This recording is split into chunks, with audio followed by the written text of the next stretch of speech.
Good morning, everyone, and welcome to the First Unitarian Society of Milwaukee's online worship service on this beautiful spring morning. Hallelujah. I'm Reverend Jennifer Nordstrom, and I'm honored to serve as First Church's senior minister.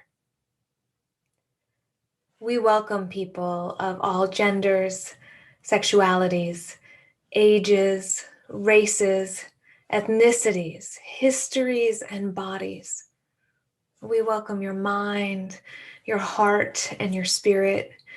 We welcome all that you're bringing with you today and all your heart longs to set down. We'd like to pay a special welcome to any guests who are joining us this morning. If you're visiting for the first time, or if you're joining us from afar today, why don't you say hello in the chat and tell everyone where you're joining us from. I welcome everyone into our worship this morning by inviting you to repeat our first church mission after me. We gather to nurture the spirit, engage the mind, and inspire action.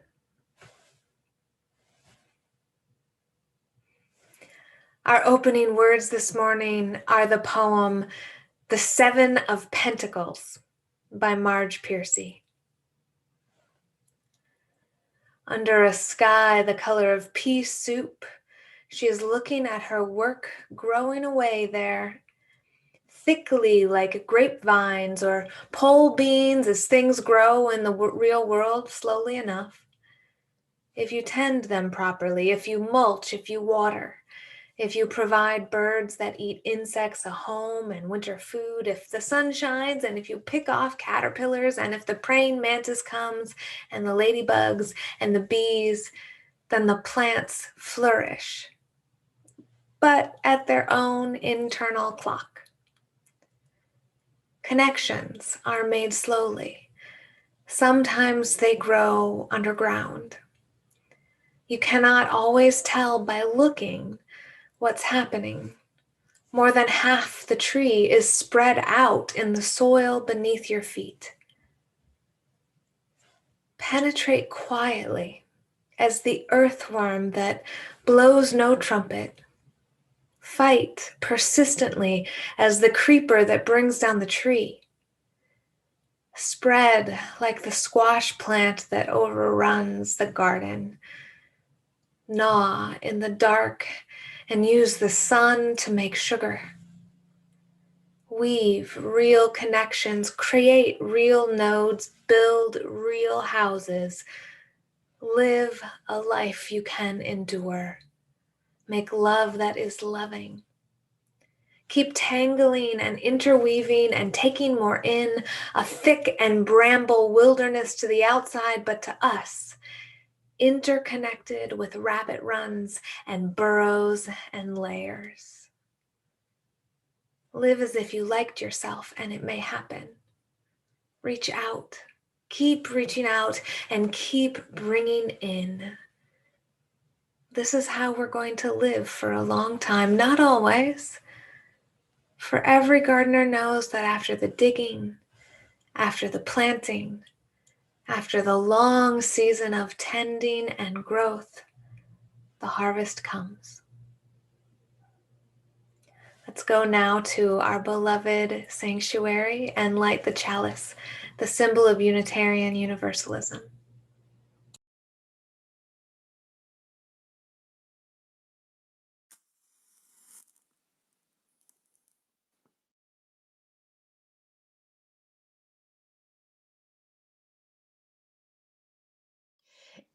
Hi, I'm Carolyn Manning, and I joined this congregation sometime in the 90s. I can't remember when, but I've been a Unitarian Universalist most of my adult life.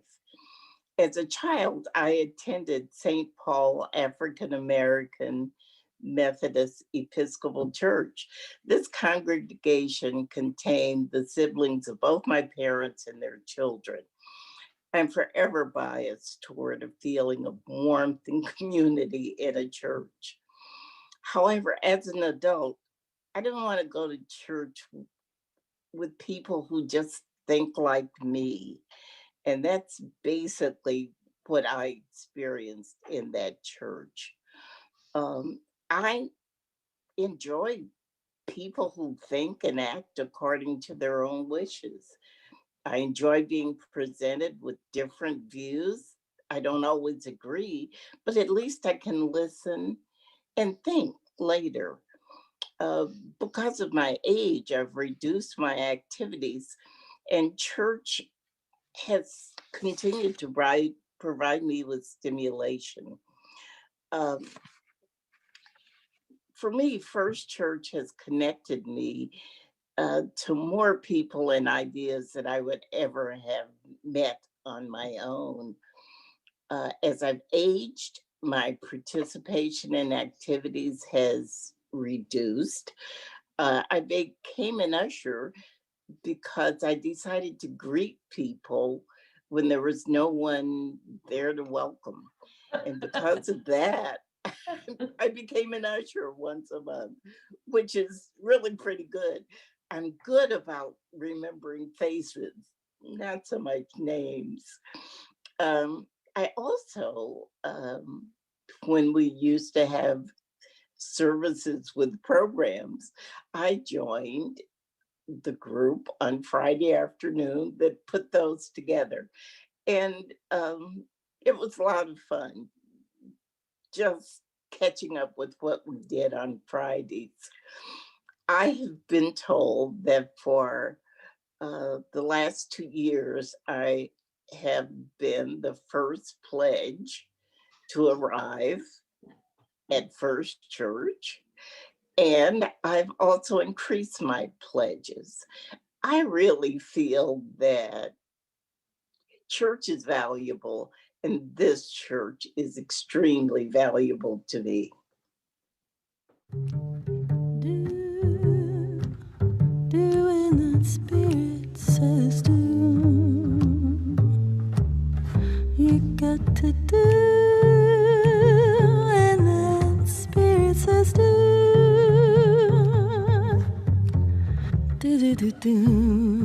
Doing that spirit says do.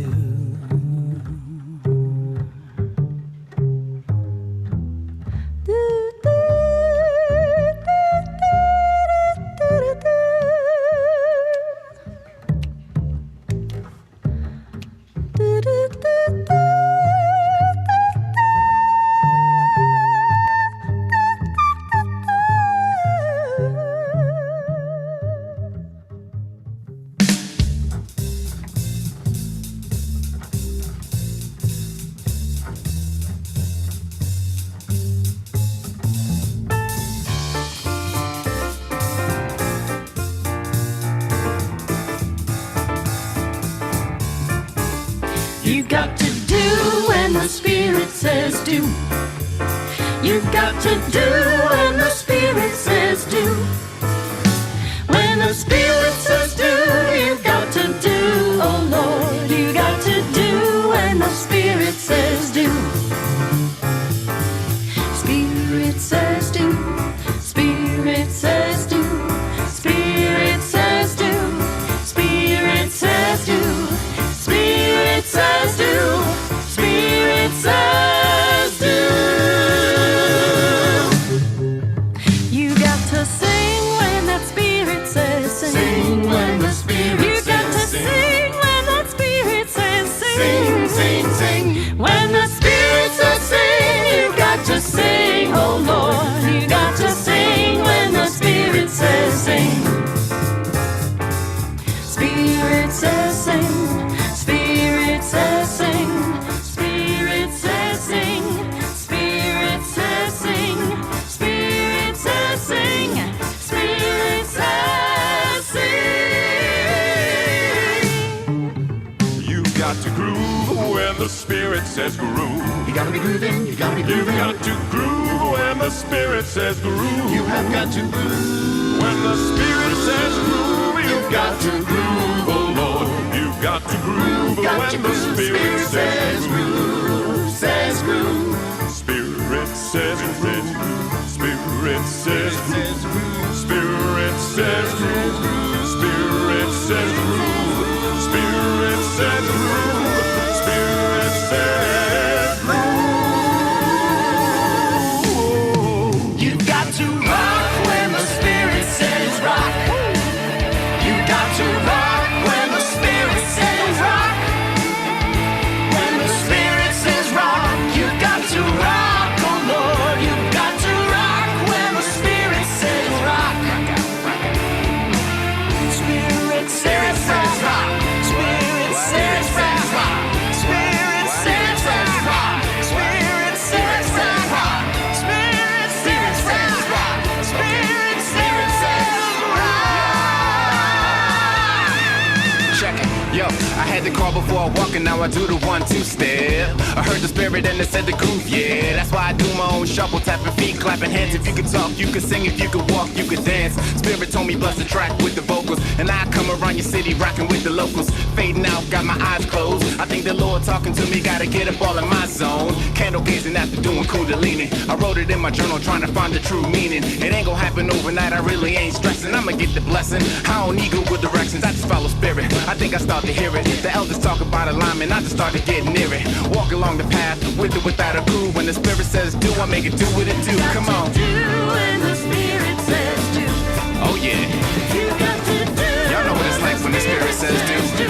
I mean, you just gotta do what it do. I know right now with some Spirit talking to you inside and it's telling you to do something. And whatever that is, go with it, alright?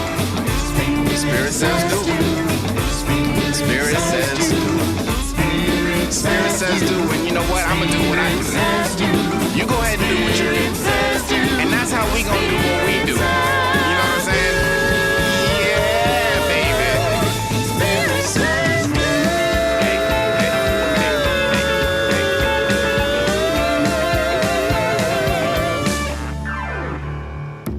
Oh yeah.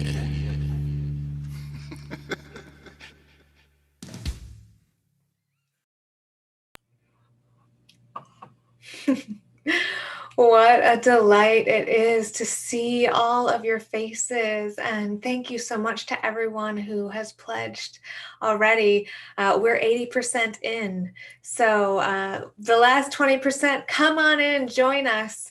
Join us in the Spirit saying do. And thank you everyone for sending your photos in so we could all experience that beautiful montage. My dear ones, because of this unprecedented time and the way that all of our lives are interconnected and touched by the grief and loss in this global coronavirus pandemic, we're continuing our pandemic practice of lighting the COVID candle for any of our members who've had a loved one die during this period, either from COVID or another cause.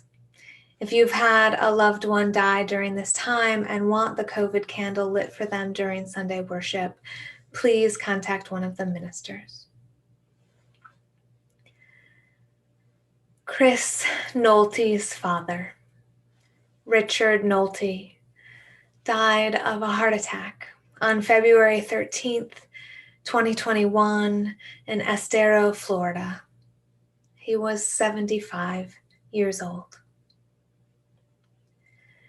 It's our pandemic practice to light our COVID candle to honor the lives and the deaths of members' loved ones during the COVID-19 pandemic.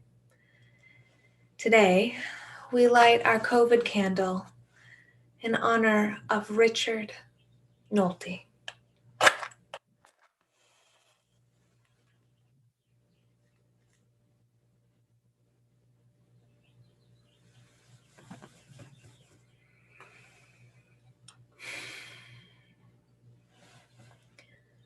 As we enter now into a time of meditation, which will be followed by silence, followed by singing Spirit of Life, I invite you to just take a moment and find yourself in your body. Maybe that means feeling your breath, moving in and out of your lungs and letting that breath bring you into being here and now. Or maybe it means feeling your feet pressing into the ground beneath you and knowing that that ground is there, stable, earthy, steady, to hold you up. Maybe it means feeling the very top of your head, your crown, reaching up into the sky and connecting you with all that is. Whatever it means for you, do it now. Come into your body.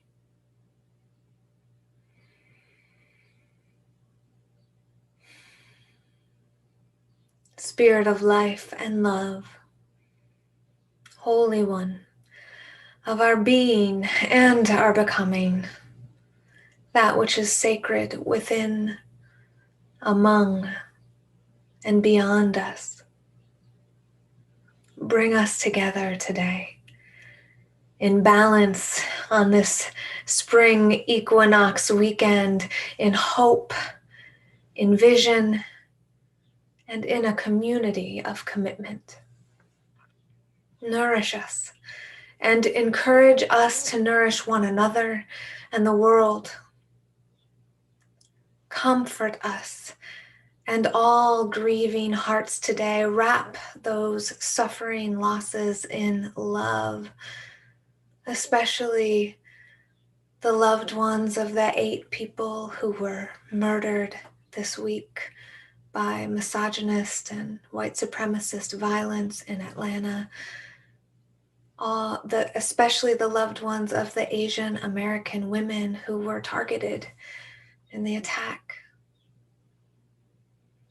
And may we remember that love can be just as specific as hate.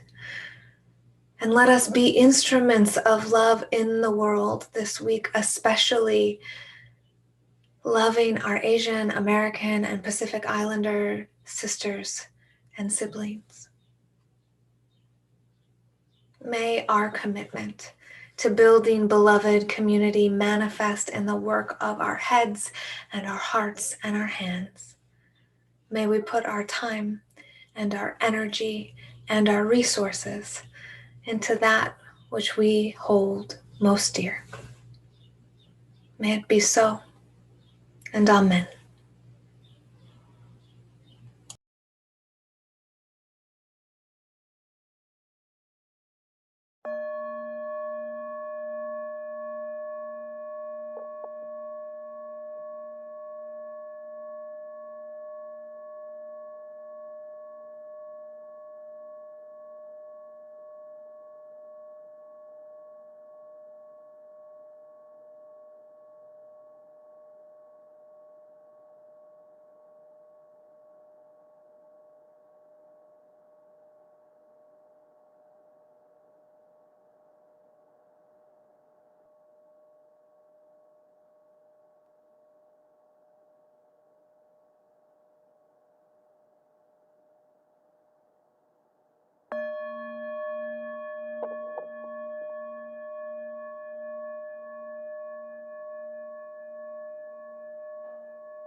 Good morning. My name is Dale Skaggs, and I am delighted to serve as worship associate this morning. It's been just over a year since we worshiped together in our first church sanctuary. Just a year, but what a year it was. A hard year and often a hard time to hold on to happiness. But when I think about how this congregation has so faithfully found ways to nurture our spirits, I am reminded that beneath anger and fear and pain, there remain always the possibility of gratitude and glimpses of joy.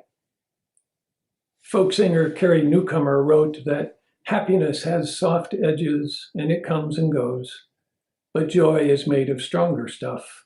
It transcends the rightness or wrongness of the current moment. It took me perhaps longer than it should have, but I begin to understand the truth in that. I grew up with a large immediate family, but I was also surrounded by grandparents, any number of aunts and uncles, and all varieties of cousins. In fact, for some years, a first cousin to my father was the part-time policeman in the small town where I went to church and school. My teachers in that school included an aunt and an uncle, women from neighboring farms, members of our church, the sister of the hardware store owner, and, well, you get the idea. I moved in that community a bit like a fish swims in water. I had no real consciousness of the web of connection and commitment that held that community together, no awareness of the costs and rewards of those commitments in hard times or good ones. After 18 years, I left for university, but for a few visits every year for a wedding, a funeral, or holidays, I never really went back. I pursued a couple of different careers with energy and commitment. I achieved some measures of success and sometimes of happiness, but I lived and worked in a transactional world. And I couldn't say exactly what it was, but I knew something important was missing. Soon after I joined First Church, I read a collection of sermons by the Reverend John Cyrus, a long ago minister of our church. In a sermon he titled The Value of a Church, he said that when each of us brings much to this church, its value is great. To the one who brings it strength, it returns strength. To the person who will bring it her truth, it returns truth. To the ones who bring it depth of feeling, it returns deep inspiration. That passage stayed with me because it hinted at that important thing I'd been missing, and because it described my own experience in First Church. The idea came into clearer focus when I later read about the notion of binding to our tradition, described as claiming the UU faith and being claimed by it. That mutual claiming was linked to the idea of centering in gifts, which posits that part of the job of a religious community is to receive the gifts of those in the community, because if we do not have a chance to deliver our gifts in community, our lives are robbed of meaning and purpose, and even joy, and we fail to thrive. A few years ago, I read in Timothy Snyder's little book On Tyranny that institutions help us preserve decency, but they cannot preserve and defend themselves, so we must support and defend them. And when we act on behalf of an institution, we make it ours. We make it ours. Or to put it another way, we claim it. And when that institution accepts our support, it somehow claims us. I've realized recently that I've now been a member of this institution that is First Church for as long as I was ever connected to any other. It receives the gifts I can offer, imbues them with meaning, and embeds them in greater purpose. And it has taught me that commitment, freely offered and faithfully received, is commitment made complete. And in its completion, I think we find the sturdy stuff that joy is made from. And for that, I can only be grateful.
Thank you so much, virtual choir and Tristan. It's just lovely to see you.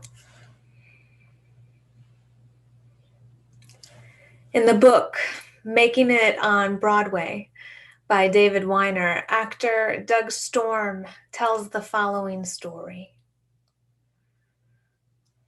I was with the national tour of Les Miserables, and we were doing poster sales for Broadway Cares Equity Fights AIDS.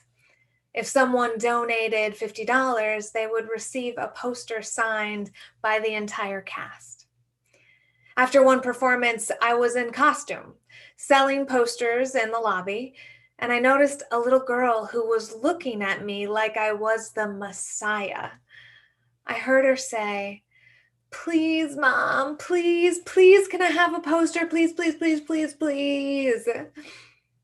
Her mom said no, and they walked away.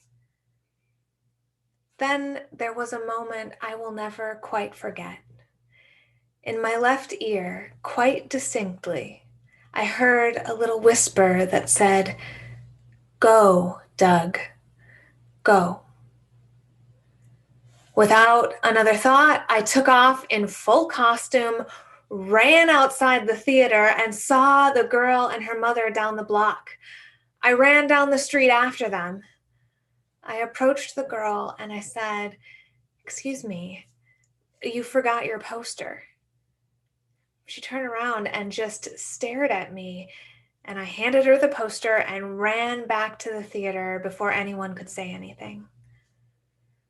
I went into the company manager's office and I said, "I gave one of the posters away. Here's $50. This is my contribution to Broadway Cares."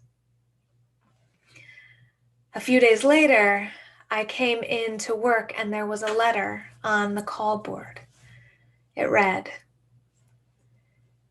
"Dear cast of Les Miserables, you moved me so much. Thank you. I also want to thank you for giving my daughter a poster. I don't know who you were, but it was a nice young man in costume, and he was gone before anyone could say thank you to him. I'd like to tell you a little bit about my daughter. She's sick. She's so sick that she wasn't expected to live past a very young age. She always wanted to see Les Miserables, and they actually snuck her out of the hospital the night that we came to see you so that she could see the show. The tickets were a gift from a family friend. I'm a single mom. Money's really tight. It broke my heart not to be able to buy the poster for my daughter.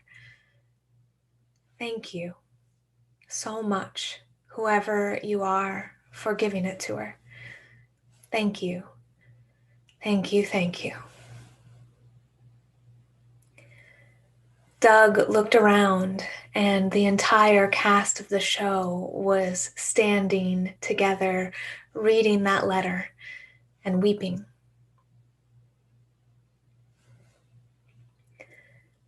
The gifts we give change people's lives, and oftentimes they change people's lives in ways we might never know. The $50 gift that meant more than anyone could have imagined, or the off chance word that gives someone the hope to keep on going. In church, our gifts transform our community. Every single one of our members gives generously to this community in a variety of different ways.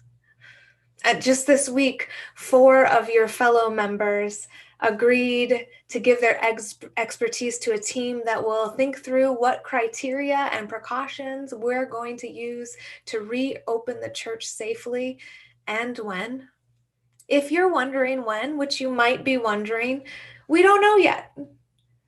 But this team of folks who have expertise in this area, who have committed their time and their expertise, will let you know as soon as we have a policy in place. Similarly, we have people with financial expertise on our finance team, and with building expertise on our buildings team, and with caring expertise on our pastoral care team. And today, in Celebration Sunday, our members are making financial commitments to the church for next church year. Every single gift is part of what makes church happen.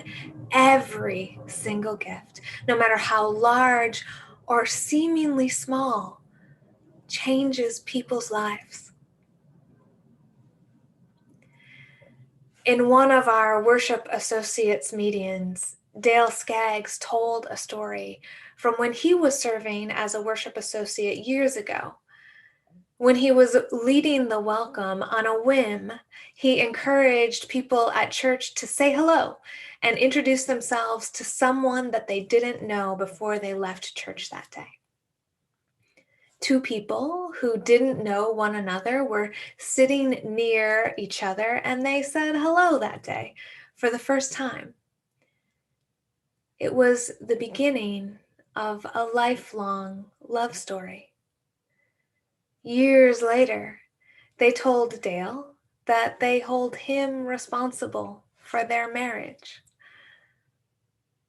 That moment of connection in church from Dale's words on a whim changed their lives forever, and it continues to ripple out love today and into the future.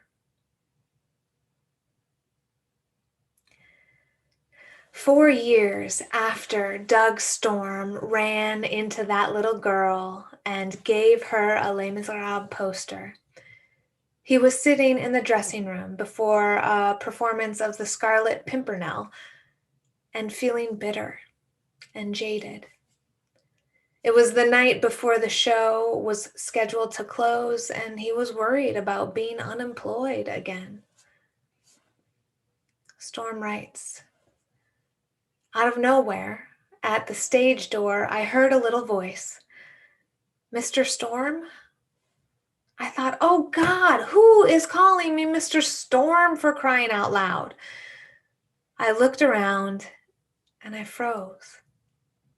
It was the same little girl from 4 years before.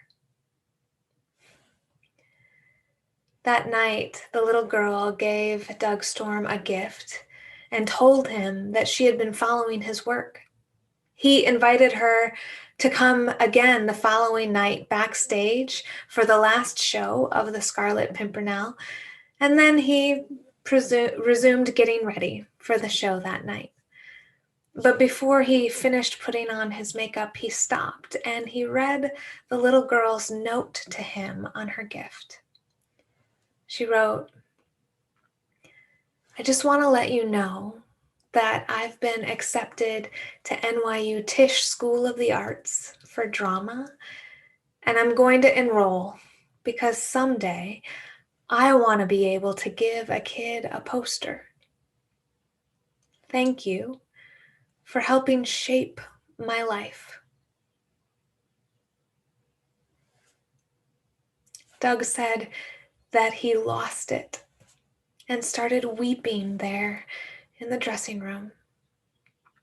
He wrote, "Everything came full circle. In a moment of my own despair and selfish, jaded bitterness, there was the kid again. It's why I got into this business in the first place." The gifts we give others change the world, but they also change us. We don't know how our words or our deeds or our resources will land. We don't know how what we give will ripple out into the world. We also don't know the form in which it will return to us, but it will return. We might not hear about it until years later, or we might never hear about it.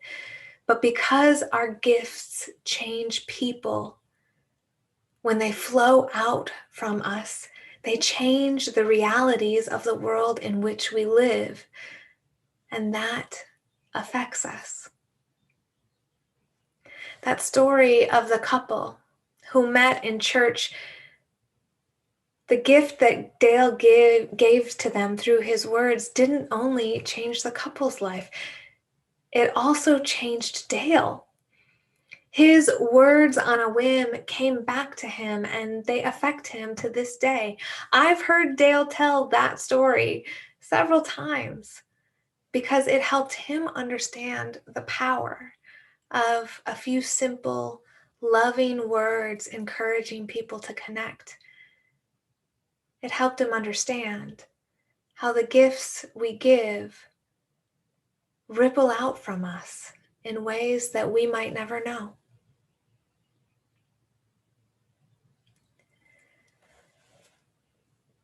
The word commit comes from two separate and seemingly opposite root words in Latin.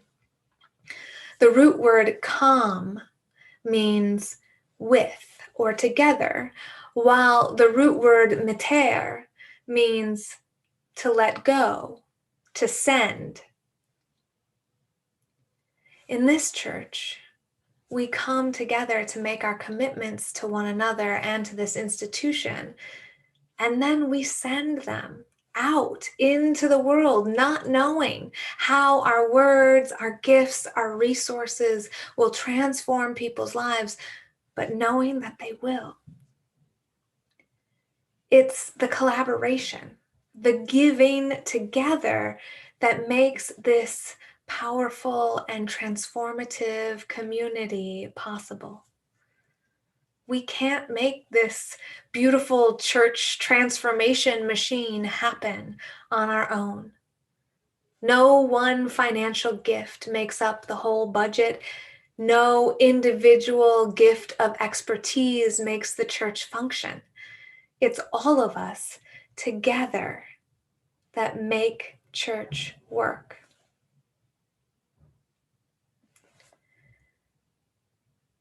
Reverend Kimberly reminded me that when we dedicate the children of the church, we make commitments to them and to their families.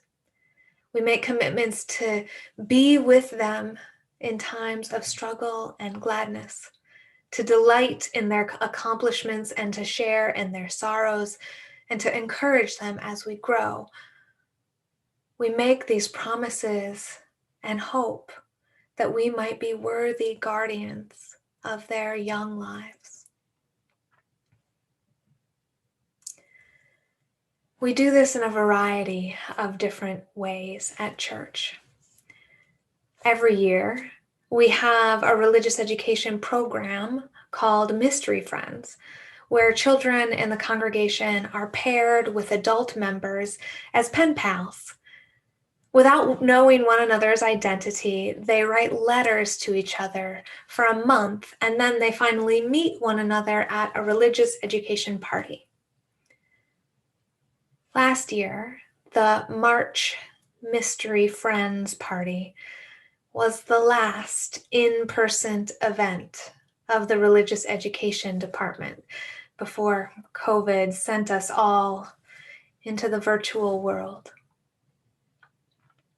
2 mystery friends last year, Riley Conan and Elizabeth Martorell, didn't have a chance to meet at that party.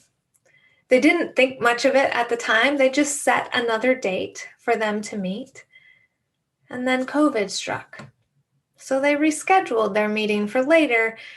And eventually, after a couple of reschedules, they realized, like all of us, that the later, when we would be able to meet in person, wasn't coming anytime soon.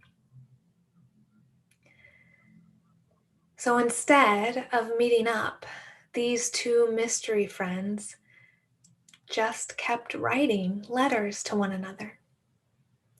Neither of them nor Riley's parents remember making a decision about it. Rather, as Riley's mom, Stacy, said, another letter would arrive and we'd respond to it. At this point, Riley and Elizabeth have been writing to each other for over a year. More than 30 letters back and forth over the course of the pandemic. For Elizabeth, her relationship with Riley was a way to connect with a family in the church and a way to pass on a gift that had been given to her by her older brother. Elizabeth's brother took children very seriously. He gave them his complete attention when he was interacting with them. 10 years older than her, he did this with Elizabeth when she was a child. And now that she's an adult, she makes an effort to share this gift with others. Elizabeth wrote Riley long and familiar letters to show him that he's important by taking the time to write to him. On May 22nd, Elizabeth wrote, "Dear Riley, I apologize for not having replied to your letter sooner. Despite the stay-at-home directive, I'm very busy, but not doing a lot of what I really want to do, like answering your letter.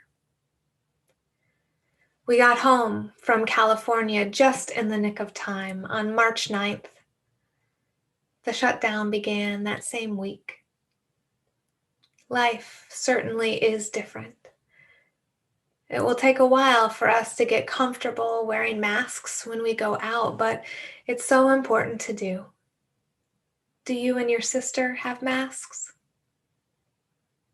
Have you used FaceTime or Zoom yet to talk to your friends online? You mentioned that you miss being able to play with them. I know these times are hard, but I think about the immigrants who came to the US from Europe in previous centuries. When they left home, they really left home. Their goodbyes were permanent. We're so lucky to have ways to talk to and see people who live far away." Yes, Elizabeth, we are so lucky to have this new technology available to us to connect with one another. But here Elizabeth and Riley are using the old-fashioned technology of letter writing to stay in touch. Riley drew a giraffe and he sent it to Elizabeth. And Elizabeth took pictures of the Mexican nativity scene on her mantle and she sent them to Riley at Christmas. Riley wrote about how he loves trains, so Elizabeth sent him postcards from the train museum in Sacramento and looked out for little things that he might be interested in, like using railroad stamps on the letters that she sent him. Stacy said the letter writing has helped Riley learn new things and gave him examples of how to live his Unitarian Universalist values through learning about things like Elizabeth's work on UU the Vote. Riley especially loved learning about Elizabeth's trip to California since he went there too and is hoping to go back someday. Most importantly, though, the letters functioned as a way to stay personally connected in the pandemic. It was an activity that Stacy and Riley could do together, and it gave them a deep personal connection with the church during the pandemic. As their family worked to cope with all the change and the loss and the struggle, it helped to learn that the pandemic was hard on everyone.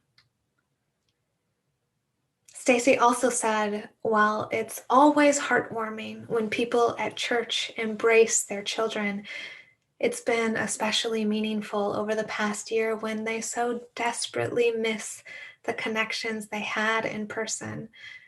To have this intimate connection coming directly into their home through the mailbox through attentive, caring letters.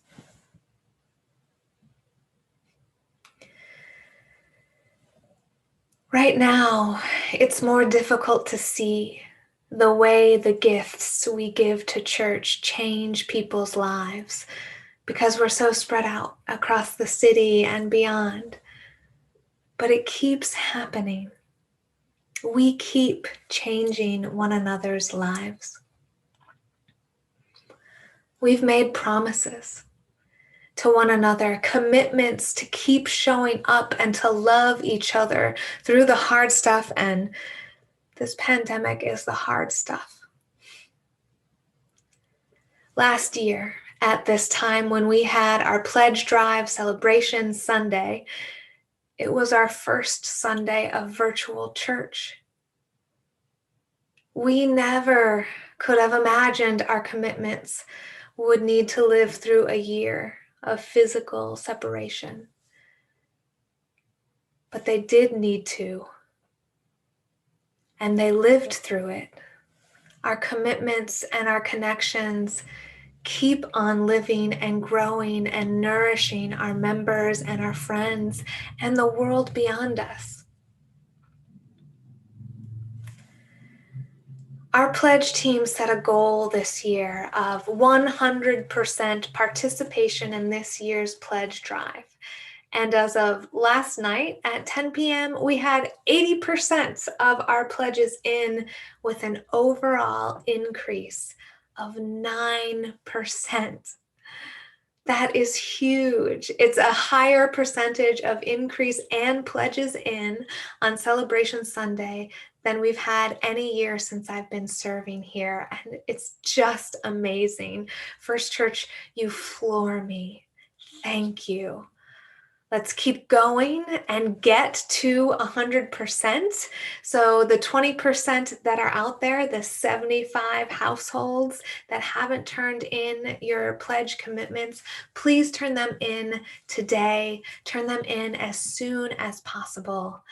And if we can get to a 10% overall increase, we'll be able to keep the programs that you love running, programs like Mystery Friends and choir, and our choral scholars and our expanded music ministry, programs that keep you feeling connected and alive. We'll be able to pay our staff fairly and keep our church moving into the 21st century. The gifts you give today will change people's lives in this congregation and beyond it. They will ripple out love into the community as we send them out. They will change the future by holding this place in trust for those who come after us, just as those who came before us held it in trust for us. Our commitments together change the world, even as they change us. May it be so, and amen.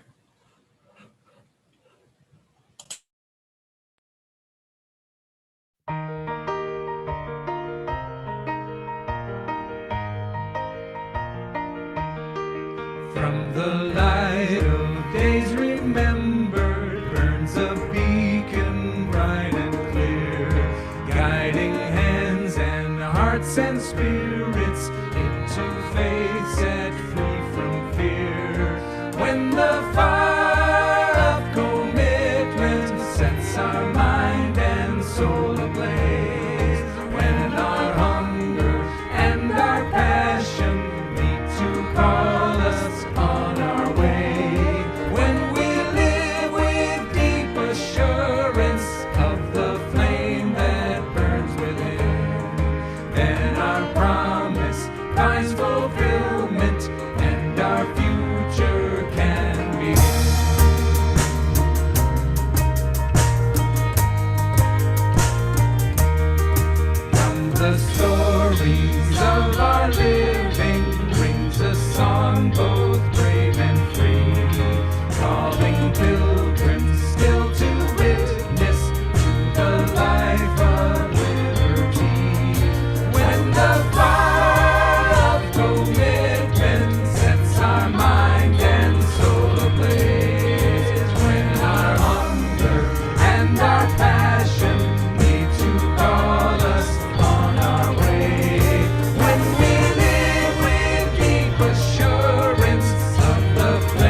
Wow, a virtual choir and a virtual band. This must really be a celebration Sunday.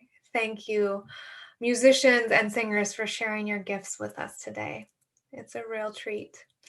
And thank you all so much for your generosity. As you know, pledges are at the core of our congregation's spiritual practice of generosity. And on this Celebration Sunday, we hope that the folks who haven't turned their pledges in yet will click that link that Dale dropped into the chat and turn your pledges in today. We're also grateful for additional gifts to support our ministry, and we thank the folks out there who are appreciating this online ministry and are supporting it by texting 73256 with the message "Give to you," give to you, or who are giving on our website. Your gifts help us continue to provide this ministry. And as we move into in-person church, we will continue to provide online church as well. So you can keep connecting with us virtually no matter where you are. We also share the plate with an organization each month. Milwaukee Center for Children and Youth is our March Share the Plate recipient, chosen by our youth group. Their mission is to end the suffering of abused children in Milwaukee County through comprehensive advocacy, education, and supportive services that heal trauma, build resilience, and nurture the ability to thrive and create a path toward eradicating the epidemic of child abuse in our community. To make a donation directly to the Milwaukee Center for Children and Youth, please visit their website. You can see all of these options on your screen now, and they'll live on in the YouTube comments section of this video after worship is over. So thank you so much for giving either right now or when you come back to get those links later. Your support keeps us and our community partners going. Thank you so much. Our closing words today are adapted from the poem Old Dog by the Reverend Nancy MacDonald Ladd. I follow the old dog wherever she leads. I am not in charge. That is her gift to me. In return, I teach her no new tricks. New tricks are strictly off limits. We do not require feats of strength nor evidence of acquired strategies or the affectations of performed delight. Our only tricks are the old tricks, the ones we've always known, like drinking cool, clear water and greeting one's food with unreasonable joy and sleeping when we are tired, and the yearning to be near one's people, even when they are far away. We teach each other no new tricks and ground ourselves again in the old ones, one of which is remembering, another is endurance, the best of which is love. I love you, First Church. Blessed be, and amen.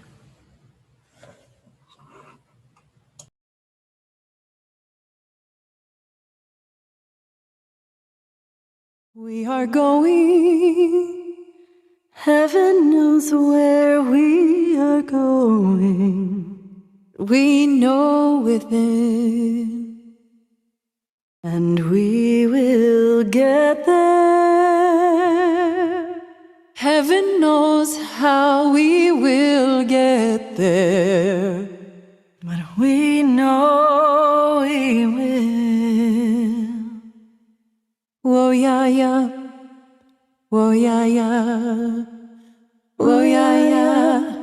Whoa, yeah, yeah. Whoa, yeah, yeah.